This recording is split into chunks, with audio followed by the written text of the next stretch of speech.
Nací y me crié en Brooklyn. Cuando tenía 4 o 5 años empecé a relacionarme con la mafia norteamericana a través de uno de mis tíos. Fui a Manhattan y quedé con un tipo que me dijo: Johnny Dio dice que le debes un favor. Tienes que ir a Miami. Aquí tienes la dirección y el nombre, y esto es lo que quiere que hagas. Le miré y le dije: ningún problema. A los 2 días cogí un avión y me fui a Miami Beach. Allí quedé con otro tipo que me dijo que me fuera con él. Fuimos hasta un garaje y me dijo: aquí tienes las llaves de la furgoneta. Vas a conducirla hasta la casa. Abrió la guantera y me dijo: coge esto. Era una navaja Sheffield. Y me dijo: ya sabes lo que tienes que hacer.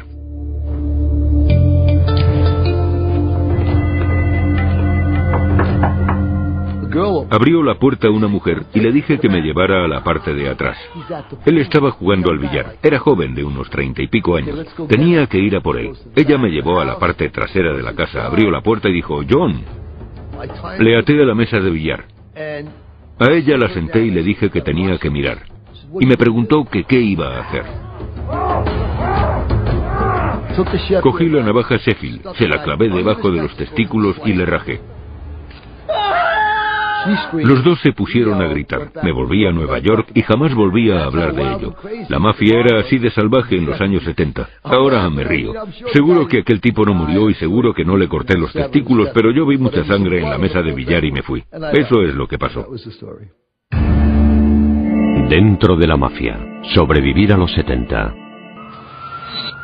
En Brooklyn, un mafioso ha sido abatido a tiros a plena luz del día. Están presentes en las calles de Nueva York. La guerra de las mafias se está extendiendo por todo el país. Cuidado con la cabeza al sentarse. Dentro sonido. Parece increíble, pero no hace mucho en Estados Unidos el imperio oculto del crimen, la violencia y el dinero dominaba gran parte del país. Estos hombres fueron testigos de ello y ahora se atreven a contar su historia de primera mano. Por su seguridad, algunos ocultan su rostro temerosos de una organización que la mayoría de estadounidenses solo conoce por las leyendas. Su nombre real es la Cosa Nostra. Luces. ¿Cómo describiría la mafia? ¿Qué es la mafia? ¿Qué es la mafia? ¿La Cosa Nostra, como la llamamos en Estados Unidos? La Cosa Nostra es un culto, una sociedad secreta. Una fraternidad entre hombres. Todo lo que hacen está relacionado con hacer dinero ilegal. La mafia es como un grupo de ratas que se come todo a su paso, incluso a ellas mismas. La organización criminal más duradera, más poderosa y más corrupta que existió y existe en Estados Unidos. En cierto modo, era como un gobierno fantasma que controlaba gran parte de la actividad económica de forma totalmente irresponsable. La época dorada de la mafia fue a principios de los 70, cuando más poder tenían sobre los negocios legales en Estados Unidos. En los años 70 controlaban los transportes, los puertos, las empresas de basuras y muchos mercados de producción de carne y pescado. Buena parte del negocio de la construcción estaba en sus manos, igual que los sindicatos de carpintería y electricidad. Tenían a los jueces en nómina y a la policía en el bolsillo. En la historia de este país, ninguna organización criminal ha podido infiltrarse en las instituciones de la sociedad del modo en que lo hizo la mafia. Los jefes eran intocables. Estaban sentados en su trono y nadie podía arrebatárselo. Las fuerzas del orden no les hacían nada. El FBI no tenía las herramientas necesarias para lidiar con una organización criminal de ese calibre. En 1970 las fuerzas del orden se enfrentaban a un desafío abrumador. ¿Cómo disolver una organización criminal secreta tan arraigada, con tanta influencia pero tan poco visible? Nos enfrentábamos a un desafío inmenso. El reto era cómo lidiar con aquello, cómo poder tener más impacto. La organización estaba dividida en 5 familias: los Genovese, los Lucchese, los Gambino, los Bonanno y los Colombo. Señor Colombo, ¿es usted el jefe de la mafia? No, no lo soy. ¿Existe alguna mafia? No, no existe. Pero Joe Colombo miente con la seguridad que tiene un hombre que se cree intocable. En 1970 sí existía una mafia, y él era uno de sus miembros más poderosos. Era el jefe de la familia más violenta de las 5, los Colombo, y un asesino despiadado. Con 20 años ya había participado en 15 golpes como mínimo. Era responsable de al menos 18 asesinatos, así que hizo mucho trabajo por la familia. Su trabajo era matar gente. Colombo dirigía un ejército de asesinos psicópatas cuyo miembro destacado era este hombre, el loco Joe Gallo, uno de los capos. Era un depredador. Se le daba bien partir piernas y disparar a la gente. En su sótano tenía un cachorro de león encadenado. Bajaba allí a la gente para que vieran que si le cabreaban, les echaría a los leones. Pero Gallo recibía órdenes de su jefe, una persona que causaba gran impresión a todo aquel que le conocía. ¿Cómo conoció a Joe Colombo? Le conocí cuando era pequeño. Solíamos ir a una finca que tenían en el norte. Yo le conocía como Joey. Llevaba ropa elegante y la gente le respetaba. Era un buen tipo. Le conocí cuando era joven, antes de saber quién era de verdad. Te voy a decir una cosa. Joe Colombo era la mezcla del mundo antiguo y el nuevo. Igual que los demás jefes de las 5 familias, era un maestro del asesinato y la corrupción, pero a diferencia de los demás no era inmigrante.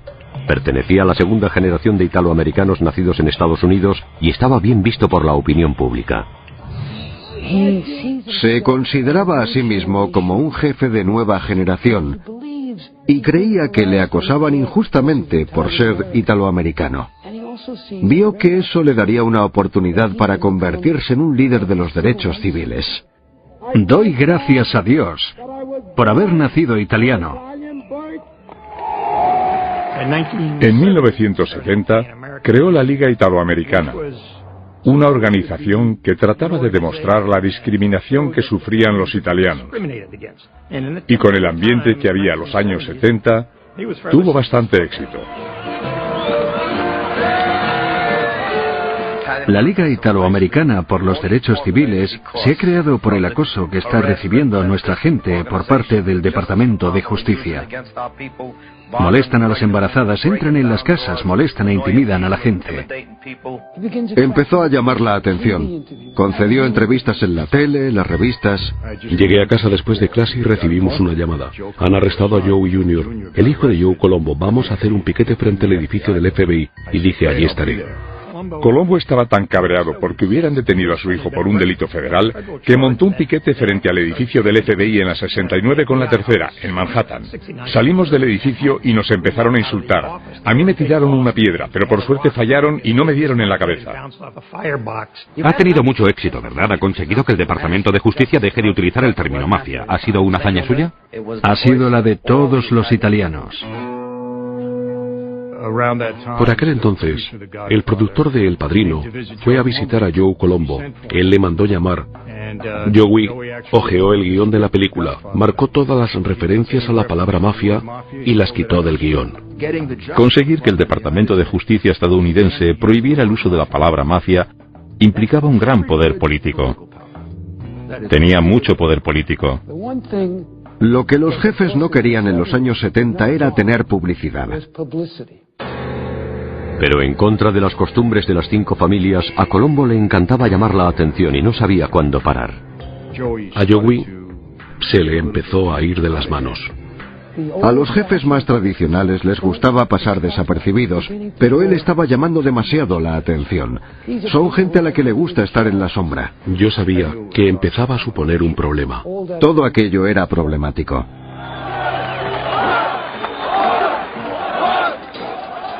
Al segundo mitin por la unidad celebrado en la Columbus Circle acudieron unas 50.000 personas.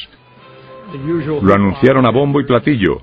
Todo el mundo acudió con pancartas y hablaban de lo orgullosos que estaban de ser italianos. Discutí con mi madre aquella mañana porque ella no quería que fuese. Decía que tenía el presentimiento de que algo malo iba a pasar, pero le dije que iba a ir.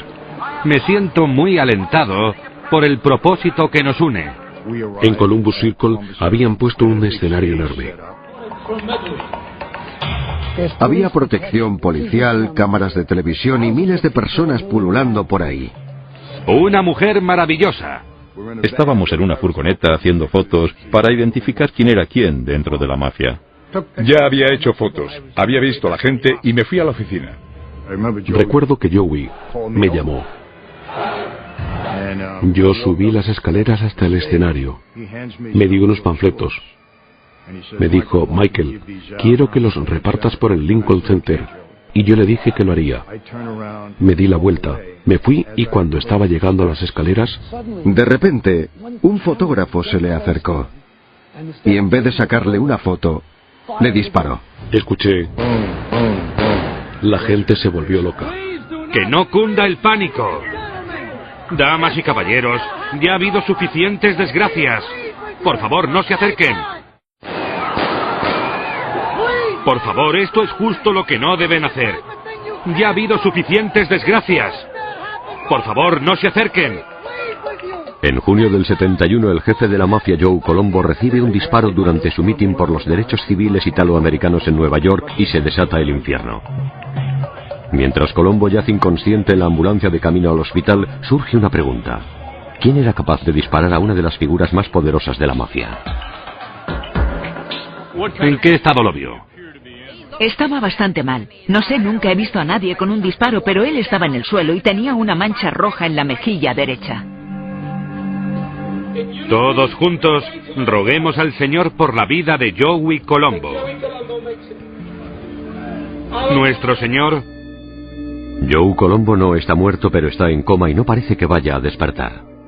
Todo el mundo estaba en estado de shock. No tardamos mucho en descubrir que el autor del disparo era un hombre de raza negra llamado Jerome Johnson. ¡No se muevan! Y que a él, a su vez, le habían matado unos miembros de la familia Colombo. Danos hoy nuestro pan de cada día y perdona nuestras ofensas. Como también nosotros perdonamos a los que nos ofenden. Nuestra mayor preocupación era quién lo había hecho. Alguien tuvo que dar las órdenes. No nos dejes caer en la tentación y líbranos del mal. Amén. Los principales colaboradores de Joe Colombo sabían dónde apuntaba el dedo acusador, y apuntaba al loco de Joe Gallo.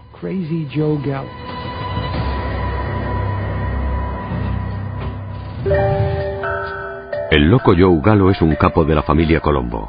Es un fanático de la violencia y no sabe lo que es la lealtad. ¿Se trata de una guerra de bandas? ¿Está intentando autoprotegerse? Gabe, ¿qué guerra de bandas? Aquí no hay bandas ni hay guerras, no hay nada de eso. El loco Joe Gallo encarnaba al gángster callejero de la época. Aspiraba siempre a lo más alto. Joey Gallo era enemigo de Joe Colombo. Estaba resentido porque Colombo fuese el jefe y él no. Cuando Joey Gallo salió de la cárcel era como un alma perdida. No pertenecía a ninguna banda y no tenía ingresos. Joe Colombo le ignoró, le dijo a sus confidentes que se la iba a devolver, que él era más poderoso que Joe Colombo y que lo iba a demostrar, que le iba a matar. ¿Y las pistolas? Son rifles, Gabe. Hemos ido de caza. Pertenezco a un club de caza. Todos cazamos ciervos. Tú también cazas, ¿verdad? Joe Colombo estuvo en coma durante años y murió a causa de las heridas. Pero mientras tanto, Joe Gallo tenía también sus propios problemas. Gallo tenía que rendir cuentas ante la comisión, porque la regla de oro, que era una norma de autoprotección, era no matar al jefe. Para entender lo que sucedió después, hay que entender cómo empezó la mafia. La estructura de la organización fue idea de este hombre, Charles Lucky Luciano. Yo diría que era el Bill Gates o el Warren Buffett del crimen. Era un genio. Escribió la Constitución de la mafia norteamericana, una Biblia que perdura hoy en día. Tenía una idea de cómo debía ser esta vida e implementó esa idea. La idea de Luciano era crear una organización a escala nacional. Algo parecido a las legiones romanas de Italia. En 1931, Lucky Luciano agrupó a 5 bandas callejeras neoyorquinas en una misma unidad. Estas bandas se convirtieron en las 5 familias de la mafia moderna que hoy conocemos: los Gambino, los Colombo, los Bonanno, los Genovese y los Lucchese. Estaban dirigidas por un consejo ejecutivo de gángsteres llamado la Comisión. La Comisión, el consejo de las 5 familias mafiosas, decidía quién vivía y quién moría. Y ahí es donde actúa Joey Gallo. No había ninguna duda. Uno no puede matar a un jefe sin permiso y salirse con la suya. Habían puesto precio a la cabeza de Joe Gallo, y él lo sabía. Su 43 cumpleaños fue solo 10 meses después de que dispararan y dejasen en coma a Joe Colombo. Eran las 4 de la mañana, entraron en Little Italy y solo quedaba un sitio abierto en todo el barrio. Había un restaurante llamado Humberto's Clam House, que aún sigue ahí, hoy en día. Joe Gallo estaba allí cenando. Estaban sentados en la mesa del fondo cuando un hombre entró por la puerta trasera y disparó 3 veces. Fue tambaleándose y consiguió salir a la calle principal. Se cayó de bruces y murió. La venganza se había completado. El tiroteo contra el capo mafioso Joe Colombo en el 71 y en represalia el asesinato de Joe Gallo en el 72 marcaron el principio de una nueva era para las fuerzas del orden y la mafia norteamericana. Una nueva generación de agentes federales y de gángsteres estaba a punto de enfrentarse. Algunos de los policías eran italoamericanos y la mayoría de los gángsteres eran como Joe Colombo, nacidos en Estados Unidos, no inmigrantes como sus padres. Jóvenes como Michael Francis, que estaba al lado de Joe Colombo cuando le dispararon. El tiroteo de aquel día me impactó. Me di cuenta de que algo estaba pasando y de que no acababa de entenderlo. Así que Francis acudió al hombre que podía responder a sus preguntas, su padre Sonny, una de las figuras más destacadas de toda la historia de la mafia norteamericana. Sonny Francis era un personaje legendario en el mundo del crimen organizado. Tenía muchísimo poder.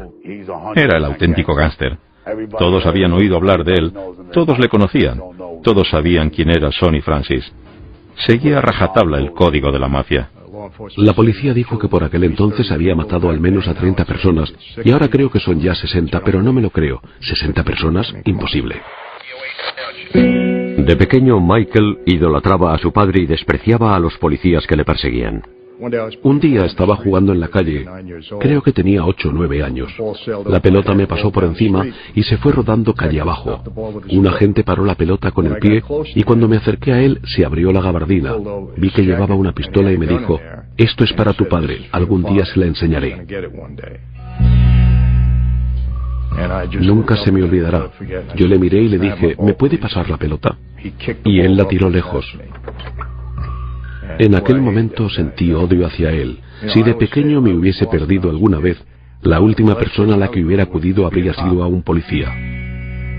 Mi padre para mí era un héroe y para ellos un enemigo. El FBI tenía un coche aparcado en la parte trasera de nuestra casa, otro en la acera izquierda, otro en la derecha, por todos lados. Y siempre que salíamos con mi padre había una hilera de coches de policía detrás siguiéndonos. Una noche salimos a cenar en familia. Vino todo el cuerpo de policía, se sentaron en la mesa de atrás y nos observaron mientras cenábamos. Aquella noche un agente que pasaba al lado de nuestra casa perdió un poco el control. Le hizo un comentario desagradable a mi padre. Mi padre se levantó y fue detrás de él. No se le podía faltar al respeto delante de su familia. El restaurante estaba lleno, el policía se asustó y sacó la pistola. Mi padre le dijo, vamos, acabaré contigo antes de que dispares. Tuve que vivir momentos como ese en más de una ocasión y eso te marca cuando eres joven. En el momento del tiroteo contra Joe Colombo en el 71, Sonny estaba en la cárcel cumpliendo 10 años por robar un banco, y Michael le hizo una visita urgente. Ahí fue cuando tuvimos nuestra primera charla seria sobre esto. Primero se enfadó conmigo y me dijo, te dije que no te implicaras en eso, tienes que ir a clase. Y yo le dije, no voy a ir a clase, se acabó, no quiero ir. Ya soy parte de esto y tengo que ayudarte. Me preguntó, ¿de esto es de lo que quieres formar parte? Y yo le dije, haré cualquier cosa por ayudarte. No sé qué es todo esto, nunca te has parado a explicarme nada y ya es hora de que lo hagas. Y me dijo, ¿podrías matar a alguien si tuvieras que hacerlo? Yo me lo pensé y le dije, si las circunstancias lo requieren, creo que podría hacerlo. Y él me dijo, esa es la respuesta correcta. Alguien se pondrá en contacto contigo. Harás lo que te manden. Y eso es todo. Así terminó nuestra conversación. Él me hizo una pregunta y me dio a elegir. Y yo me decidí en ese mismo momento. La madre de la Liga Italoamericana por los Derechos Civiles. Una mujer maravillosa. El capo Joe Colombo facilitó a la policía estadounidense su primer gran golpe contra la mafia antes de recibir aquel disparo en su mitin en el 71. Joe Colombo organizó un encuentro para todo su séquito de italoamericanos, legales e ilegales, en el Columbus Circle. Estuvo expuesto el tiempo suficiente como para que el FBI le hiciera fotos a él y a sus asociados. Fue un momento clave para el gobierno en su lucha contra las 5 familias mafiosas. Ahora se enfrentarían cara a cara a la nueva generación de agentes del FBI y a la de los gánsteres.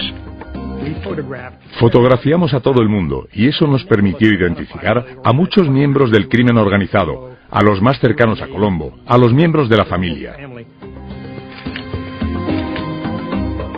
Lo último que necesitaba la Cosa Nostra era la exhibición pública que hizo Joe Colombo. Pero a principios de los 70, para intentar coger a los jefes de las 5 familias, el FBI tenía que hacer frente a un gran obstáculo. Las familias del crimen organizado tenían un código llamado omerta, y era básicamente un código de silencio. En aquella época, la omerta funcionaba de verdad. El código tenía un sentido y la gente lo respetaba. Eso suponía que no podías tener acceso a nadie de dentro de la mafia si estabas intentando investigarla. Colombo y todos los demás jefes sabían que estaban bien protegidos. Tenían a su ejército de subalternos para llevar a cabo los trabajos sucios y eran intocables. La omerta hacía que fuese complicado infiltrarse en la banda, era casi imposible. Pero igual que la mafia tenía una nueva generación de gánsteres, una segunda generación de italoamericanos como Michael Francis, el FBI también contaba con una nueva generación de agentes en sus filas, agentes de origen italoamericano. Y uno de ellos cambió el curso de la historia. Este hombre, Joe Pistone, fue el primer agente del FBI que iba a lograr infiltrarse en el mundo de la mafia. ¿Cómo empezó a ser agente encubierto? Siempre quise ser agente de policía y si quería estar en las fuerzas del orden tenía que estar con los mejores. Por eso solicité un puesto en el FBI y empecé como agente especial en 1969. Pistone y otros agentes como Steve Salmieri fueron las armas secretas del FBI en los años 70. Todos veníamos de barrios marginales e hicimos carrera por ser italianos y proceder de esos barrios. Aunque hubiésemos crecido junto a la gente de la mafia, todo dependía de nuestra educación. Recuerdo que mi padre siempre me decía, no cojas nunca el dinero de otros.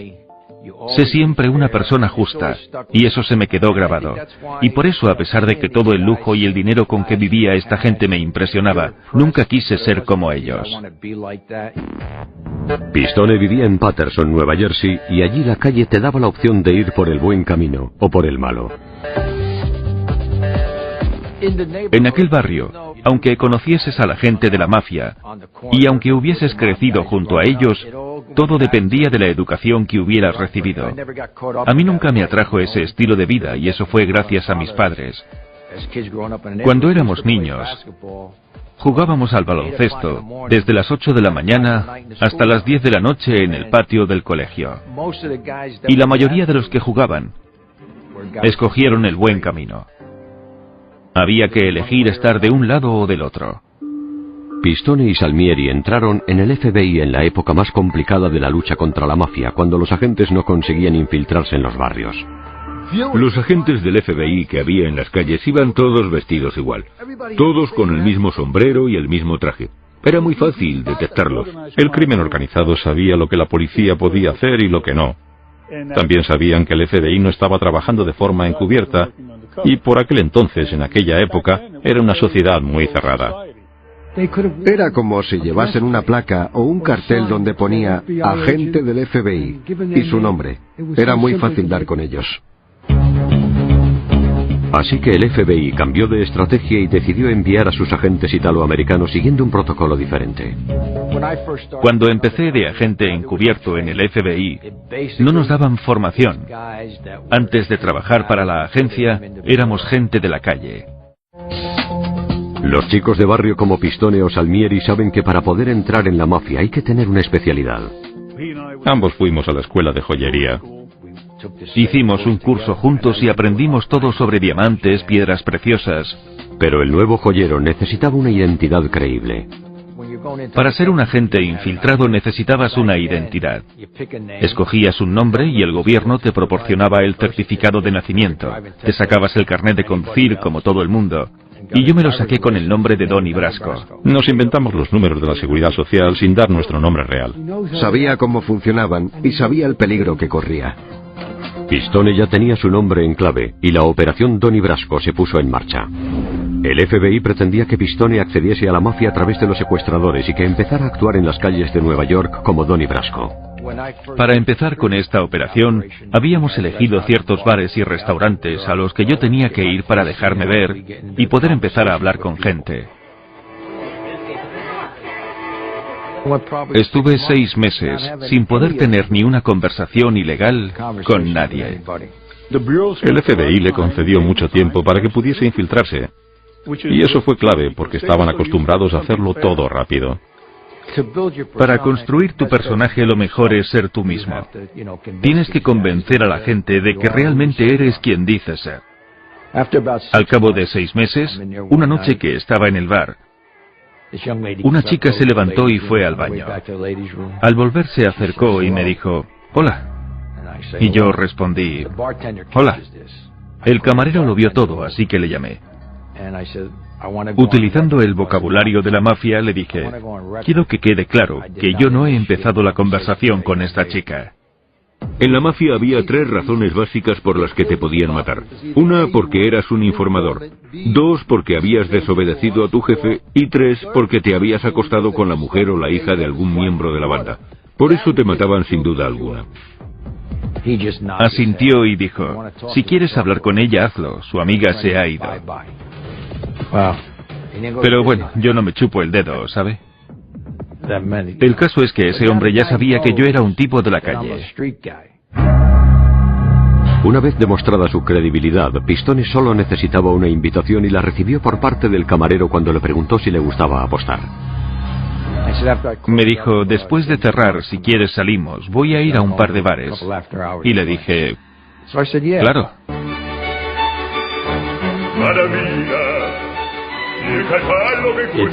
Era un bar de apuestas que dirigían las familias. El camarero me presentó a varias personas de diferentes familias. Era lo que Pistone estaba esperando, entrar en los bares de apuestas de la Cosa Nostra, un sitio donde ningún agente del FBI había podido penetrar. Nunca habían tenido a nadie dentro de la mafia, escuchándolo todo. Pero ahora sí. Joe Pistone empezó en el escalafón más bajo. En la mafia todo el mundo empieza siendo asociado. Un asociado es un ladrón. Un tipo que tiene la habilidad de hacer dinero. Y eso se consigue demostrando que puede ser una fuente de ingresos. Normalmente cuando entras en la mafia, al principio eres asociado. Te utilizan de mensajero, de chico de los recados, para que vayas por dinero o para que lleves dinero a algún sitio, para recaudar en apuestas deportivas. Hacíamos el trabajo sucio de los jefes o de los que tenían más rango que nosotros. Si te encargaban un trabajo no podías rechazarlo, tenías que hacerlo. Fijándote un poco en esos tipos podías saber quién era inteligente. Dicho de otra forma, algunos hacían el trabajo sucio porque eran los matones y otros trataban de sacar a la familia adelante. Mi experiencia me ayudó mucho, porque sabía que no podía entrar en un sitio donde hay mafiosos, acercarme a uno de ellos y decir, «Soy Donnie Brasco, soy ladrón de joyas y me gustaría empezar a trabajar con vosotros». Eso no funciona así. No olvidemos que el dios del crimen organizado es el dinero, Scarole en italiano. Hay que centrarse en algo que les interese de ti, algo de lo que puedan sacar provecho, saber lo que quieren y proporcionárselo. Decir que era ladrón de joyas era lo adecuado, porque era algo que podía hacer solo. Conseguí unos diamantes. Los dejé en un sobre en el bar y dije, Charlie, necesito tanto dinero por este paquete. Pero no le dije lo que había. Lo cogió y 2 semanas después fui una noche al bar y me dijo, alguien ha dejado este sobre para ti. Lo cogí y me lo metí en el bolsillo. Dentro estaba lo que yo había pedido, y ahora ya sabían que yo era alguien un poco sospechoso. Cuanto más indagaba Pistone, más peligrosa se volvía la operación, sobre todo cuando llevaba un micro. Había veces que era necesario tenerle más protegido. Pusimos un equipo de vigilancia que se compenetraba muy bien con Joe, y entre ellos crearon una serie de señales para entenderse. El agente Joe Pistone empezó a labrarse una fama de criminal en las calles a la vez que el descendiente de mafiosos Michael Francis empezaba su carrera en la Cosa Nostra. Uno de los soldados de mi padre me llamó para que nos viésemos en un bar en Metropolitan Avenue, en Brooklyn. Íbamos a quedar con Tom DiBella. Tom era el jefe en funciones de Pérsico, que había tomado el control de la familia. Y me dijo, tu padre me ha dicho que quieres formar parte de esto, ¿es cierto? Y recuerdo que le dije sí. Si eso es lo que quiere mi padre, yo también quiero que así sea. Me dijo, no te he preguntado eso, te pregunto si esto es lo que quieres. Y le dije sí, esto es lo que quiero. Me dijo, este es el trato. De ahora en adelante estarás disponible para la familia las 24 horas del día, los 7 días de la semana. Si tu madre está enferma y se está muriendo y te llamamos para servir a la familia, dejas a tu madre y vienes a servirnos. Ahora somos lo primero en tu vida. Estamos por encima de todo y de todos. Te pondré con Andrew Russo. Él será tu capo y harás todo lo que él te diga. Y yo acepté. Andrew me miró y me dijo, vas a estar muy ocupado. Mañana por la noche nos vemos en Carroll Street. Ponte un traje y eso fue todo. Cuando estás empezando, en realidad no estás haciendo dinero para ellos, solo estás ahí presente. Yo solía ir al club social, escuchaba todo, me empapaba bien. Yo tenía un buen coche, así que siempre llevaba a Tom DiBella y a Andrew. Pero yo nunca conducía. Me hacían sentarme atrás y ellos iban delante. Escuchaba todas las conversaciones que tenían y hablaban abiertamente delante de mí. Me imagino que confiaban en mí. Aquel periodo fue muy valioso porque intenté empaparme bien de todo, como una esponja, y aprendí cómo funcionaban las cosas. Michael Francis ya era asociado de la familia Colombo. Su formación empezó y terminó con una lección: cómo hacer que el jefe de la mafia gane dinero. Como asociado, si dabas un golpe tenías que asegurarte de que el jefe recibiera algo, un par de billetes de 100 en un sobre. Los que aún no eran iniciados tenían que darle algo a su jefe. Si participas y te conviertes en alguien que hace dinero, en alguien en quien se puede confiar, asciendes en la escala de asociados. Tenía que hacer dinero. Quería ser el mejor mafioso que se pudiera ser.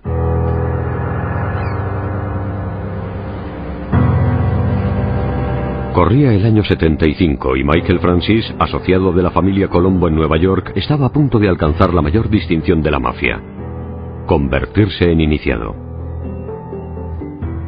Mi padre nunca me contó cómo logró entrar él. Me dijo, cuando pase no te darás cuenta, pero te sentirás bien por ello. Es una situación muy seria y de ahí en adelante irás ascendiendo. Y tenía razón. Una mañana estaba en la cama, era muy pronto, y me llamó Andrew. Me dijo, nos vemos en Carroll Street a tal hora, ve bien vestido. Esa noche era Halloween, fue una noche que jamás olvidaré. Acabamos en Brooklyn, en el restaurante de Anthony Colombo, y ahí empecé a darme cuenta de que ese era el momento, que había llegado la hora. Para pasar a ser iniciado tenías que participar en un asesinato, ser 100% italiano y que 2 miembros oficiales te representaran. Tenías que prestar juramento y asegurar que nunca revelarías los secretos de la organización. Podías negarte todo lo que quisieras, pero si ellos querían que fueses un iniciado, te obligaban a hacerlo. Y era un contrato de por vida, todo se basaba en el respeto y el honor. La única forma de librarse era la muerte. Estaba muy oscuro, solo había un par de velas encendidas. Empecé a caminar y me paré delante de Tom DiBella. Tom era el jefe en funciones de Pérsico, que era quien controlaba la familia. Y ahí empezó la iniciación. Fue todo muy intenso. Tom me miró y me dijo, ¿estás preparado? Y le dije que sí. Entonces empezó el ritual. Andrew cogió una navaja y me hizo un corte en el dedo. La sangre empezó a gotear. Recuerdo que me sujetaba la mano con mucha firmeza. También recuerdo mirar al suelo y ver manchas de sangre. Así que ya habían utilizado ese sitio para algo. Cogió la imagen de un santo, la puso en mis manos y le prendió fuego. Y luego Tom me dijo, esta noche, Michael Francis, has vuelto a nacer. Nunca olvidaré esas palabras. Dijo, has vuelto a nacer con una nueva vida. Nuestra vida, la Cosa Nostra. ¿Juras dar tu vida por la Cosa Nostra? Y yo dije, sí, lo juro. Si transgredes las normas o si traicionas a un hermano, morirás. Y arderás en el infierno, igual que este santo arde en tus manos. Y dijo, ya eres amigo nuestro, y me dio un abrazo. Andrew me abrazó, y los demás se pusieron en fila, me abrazaron, me dieron la bienvenida y un beso en la mejilla. Y Tom dijo, desde ahora, allá donde vayas tendrás un hermano. No te preocupes por tu madre, ni por tus hermanas, ni por tus hijas, porque las vamos a proteger. Yo te cubriré las espaldas, y tú a mí también. Para mí fue muy emocionante. Lo había conseguido. Ahora tenía que demostrar que merecía tener esa vida. Entonces Tom dijo, que esto os sirva de lección a todos. No os vamos a hacer ganar dinero, lo tenéis que ganar vosotros. Hay que hacerlo por la familia y por nosotros. Y me miró, tenéis que salir ahí fuera y hacer dinero. Luego fuimos a cenar y lo celebramos. Y eso es todo. Aquella noche, después de una charla, me fui a casa y estaba muy emocionado. Una vez entras a formar parte de esto, es como empezar una nueva vida. Michael Francis ya es un iniciado en la familia Colombo. Ha pasado de ser asociado a ser soldado. Pero para poder entrar, Joe Pistone, el agente encubierto del FBI, sigue llamando a la misma puerta. Y fue Gilly, secuestrador de los Colombo, quien le hizo la primera invitación bajo el seudónimo de Donnie Brasco. Tenía un club en Brooklyn, así que fui y empecé a quedar con él. Cuando estás con un miembro de una banda, vas a diario al club social y empiezas a salir con los demás. Hablan de los problemas de la familia, de cómo conseguir más dinero, de cómo dar un golpe más grande. Cuando estaba con Gilly y los Colombo, hacía la comida. Comíamos pasta, albóndigas, salchichas y a veces una copa de vino tinto. Para ser un buen detective y un buen agente, ahí está la clave. Tienes que ser convincente. Tenía que ser capaz de hacer lo que le dijeran, demostrar que era una persona leal y que haría lo que le pidieran, porque si cometía un error, el más mínimo error, y los mafiosos sospechaban que era un agente encubierto o que era un informador, estaba perdido. No dudarían en matarlo. El agente encubierto Joe Pistone había conseguido entrar en la familia Colombo bajo el seudónimo de Donnie Brasco. Consiguió su primer contacto a través de un secuestrador de los Colombo llamado Gilly. Cuando estuve con Gilly, tuve que aprender a robar coches. Aprendí a meterme debajo del coche, a desactivar la alarma, a forzar las puertas, a hacer un puente. Íbamos a los aparcamientos y los robábamos. Era la primera vez que robaba algo de tanto valor, y lo hice yo mismo. Pero en la banda de Gilly no todos confiaban en el recién llegado Donnie Brasco, y al intentar convertirse en asociado de los Colombo se encontró con un obstáculo. Tuve una discusión con dos de estos tipos. Frankie y Patsy habían salido del trullo y querían empezar a ganar dinero. Sabiendo que yo era ladrón de joyas, querían que les diese cierta información. Urdieron algún plan para robar en ciertas joyerías y yo les decía, ahí tienen un sistema de alarma que no se puede desactivar. ¿O cómo pensáis abrir la caja? Me ponía muy negativo y les decía, no lo podéis hacer así, esto no se puede hacer. Y eso les molestó. Patsy era muy iniciado, pero Frankie no. Patsy puso una pistola encima de la mesa y dijo, Donnie, si no me convences de que eres tan bueno como dicen los demás, vas a salir de aquí envuelto en esa alfombra.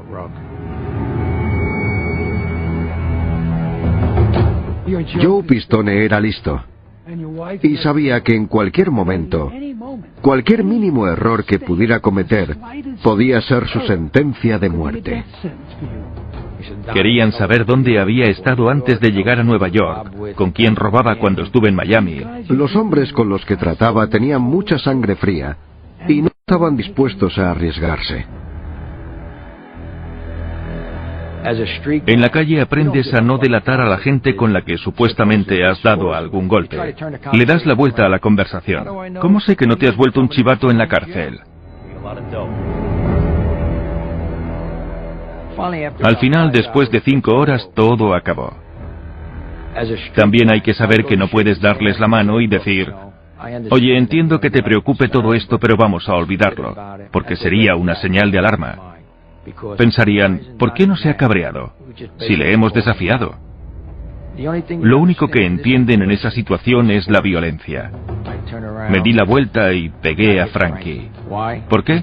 Porque él no era iniciado. No podía pegar a Patsy. Patsy empezó a pegarme, pero no podía hacer nada. Si le pones una mano encima a un iniciado pueden matarte. Así que ahí aumentó mi credibilidad, porque si yo fuese de los malos, no habría hecho eso. Pistone consiguió sobrevivir y demostró su valía a la familia Colombo. Era la primera vez que un agente del FBI lograba colarse en el mundo de la mafia norteamericana. Infiltrarse es parte del trabajo policial. El caso Pistone fue un grandísimo avance porque resolvió muchas dudas. Identificó a mucha gente y eso es vital para avanzar con éxito en la lucha contra el crimen organizado. Pero esto solo fue el principio del titánico esfuerzo que hizo Joe Pistone para adentrarse en la mafia norteamericana.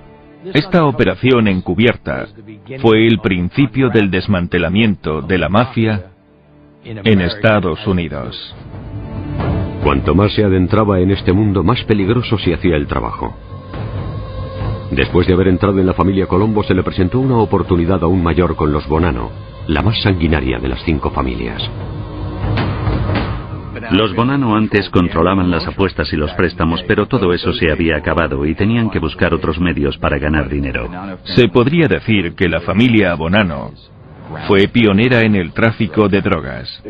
Consumían drogas, robaban a los camellos, eran muy salvajes. En aquella época los Bonanno sin duda eran los peores. ¡Al suelo! ¡Todo el mundo al suelo! La década de los 70 vio ascender a 2 hombres dentro de 2 familias clave de la mafia. El agente encubierto del FBI Joe Pistone con los Bonanno. Cuando me dijeron que tenía un contrato para matar a Bruno, dije, vale, Sonny, ¿dónde crees que está? Y al recién iniciado Michael Francis con los Colombo. Tenía un avión, un helicóptero, tenía todo el dinero que quisiera y hacía todo lo que quería. Y dio comienzo una nueva era de sangre y violencia. Hasta mi padre puso precio a mi cabeza.